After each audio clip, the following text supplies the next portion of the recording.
श्री कृष्ण जी कहते हैं, जीवन भर हम एक गुरु की तलाश में रहते हैं जो हमारा मार्गदर्शन कर सके, एक ऐसा इंसान जो हमें जीवन में सफल होने में सहायक सिद्ध हो सके। कुछ लोगों को ऐसा योग्य गुरु प्राप्त हो भी जाता है, किंतु अमूमन लोग इस मामले में भाग्यहीन ही रह जाते हैं। वे जीवन भर इसी तलाश में रहते हैं और यह आशा करते रहते हैं कि काश कोई तो ऐसा हो जो उन्हें यह समझा सके कि जीवन को सफल बनाने के लिए क्या किया जाए, जीवन का एक एक पल कैसे जिएं ताकि कोई दिक्कत ना आए। बात मेरी हो या आपकी, सभी को एक ऐसे व्यक्ति की जरूरत महसूस होती है जो उसे जीवन के बड़े फैसले लेने में मदद कर सके। अगर आज मैं आपसे ये कहूं कि आपके जीवन का और कोई नहीं बल्कि श्री कृष्ण ही निर्देशन कर सकते हैं, तो आपको यह जानकर हैरानी होगी।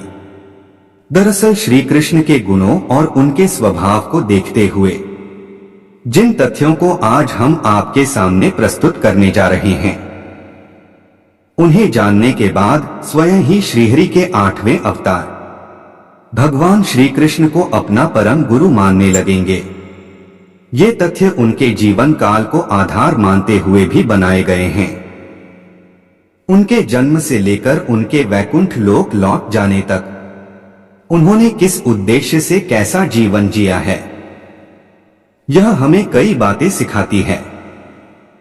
शांत एवं सरल जीवन, यह सभी जानते हैं कि श्री कृष्ण बचपन से ही नटखट थे। कान्हा की शरारतें और गोपियों संग उनकी कहासुनी से सभी परिचित हैं, किंतु एक और यह जानते हुए कि कंस मामा उनकी जान के पीछे पड़े हैं, वे फिर भी शांत थे। श्री कृष्ण भले ही बाल रूप में थे, लेकिन वे श्रीहरि के अवतार थे और इस बात से भली भांति परिचित थे कि कंस मामा उन्हें क्षति पहुंचाने के लिए बारंबार प्रयास कर रहे हैं। फिर भी वे शांत रहते थे और मथुरा नरेश के हर प्रहार का मुंहतोड़ जवाब देते थे। श्री कृष्ण एक बड़े घराने के वारिस थे।